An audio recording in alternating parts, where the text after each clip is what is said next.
So what are the things that you've got to do in order to make a plateau jump? So when you look at making a plateau jump, there are 5 what I'll call levers of change, right? So if you want to make a change, you've got to change some of these things if you're going to make a change. If you're going to make a change that is significant, and I'm not talking about you're just going to get slightly healthier, you're going to increase your business 5%, you're going to lose a couple pounds. I'm talking about significant change in your life. You got to change one of these 5 things, or a couple of these 5 things. One is your goals, your systems, your habits, relationships, your beliefs. Right? Goals, systems, habits, relationships, beliefs. Right. You can't make any significant change unless you change some of those things. How many do you have to change? Well, interestingly enough, you can change a couple of them to have enough significant change. 2. You don't have to change all of them, but changing one will likely not get you the results you want. In other words, I can't just set new goals, right? And I think that's what most people do. Most people say, okay, the lowest common denominator of uncreative growth brainstorming is we want to make more money, like you're saying. Right. That's just even people who've spent 0 time thinking about their own growth or their business growth can at least come up with that. Like, I'm not wrong if I say I want to grow and make more money. I want to sell 20% more stuff. Yeah, nobody's going to say, why do you want to do that? Right. You're not going to get challenged. So for people that say their gut instinct, probably without a lot of thinking, is going to be to say, okay, well, I want to make more money. And so in order to make more money, I need to have a bigger goal. Yeah. Okay, there you go, Dan. And you're saying, number one, money or growth of revenue, growth of income is certainly not the only growth avenue. It's probably not the right growth avenue for even most people. And it's not even necessarily the most impactful growth avenue. And I would say it's probably one of the least motivating because it's not tied to something more tangible. But if you want to get there, even if you want to grow your revenue, changing your goals is not going to be enough. You're going to have to change either systems, habits, relationships, or beliefs in addition to that. In other words, you can't also just say, well, I'm going to hire a new salesperson. Yeah. Right. Well, you better have some systems on how you're going to pay them and motivate them and track their business and look at the KPIs and all those types of things. You better have some habits of checking in and what they say and how they close business, their intake process. You have to do all kinds of other things. So what I've found is at least if you can change a couple. So I'll give you an example. So let's take systems. So I was on the Camino de Santiago. All right. So the Camino de Santiago is a series of trails that all end in Santiago de Compostela, Spain, right? And there is a cathedral there that houses the relics of St. James.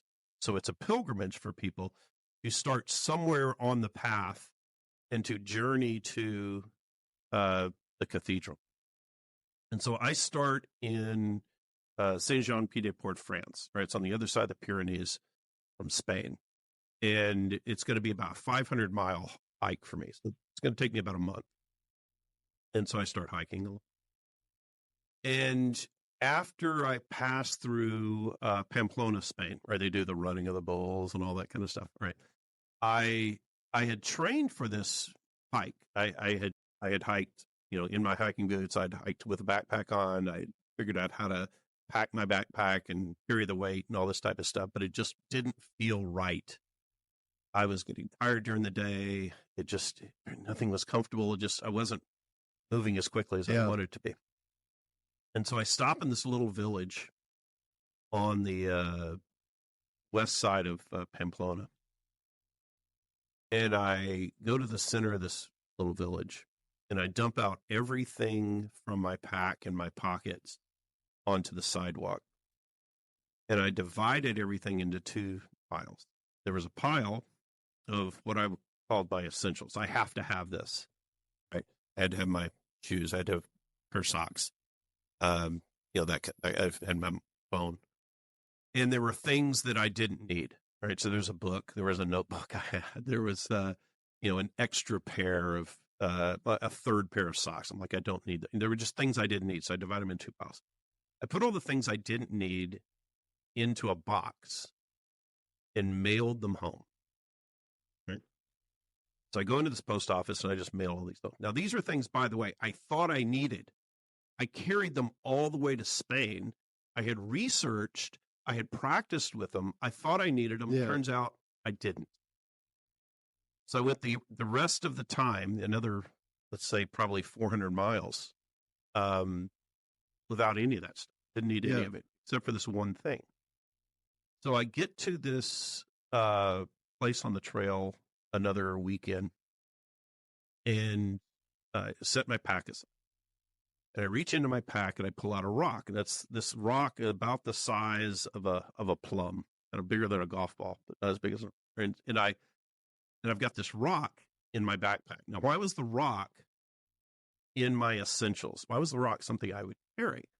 Because I was at a place called the Cruz de Ferro, right? So it's called the Iron Cross. And it's, I don't know, probably a 30-foot to 40-foot tall cross sitting on top of a pile of stones. And all the stones are about the size of the one I have.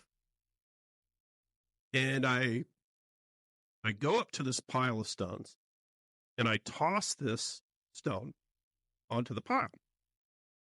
And so what it represents is bringing your burdens, all right? So this is a rock I brought from home, right? And the idea is that we carry burdens with us. And sometimes we carry them from home, right? And at some point, we have to release these burdens at the base of the cross. And I wasn't significantly lighter physically from doing that, right? Yeah. It didn't weigh much. But mentally and emotionally, I became lighter. And what it taught me was that if I'm looking at systems, for example, maybe I don't need a new system in my business to make a plateau jump. Maybe I need fewer. Yeah. Maybe I need less things.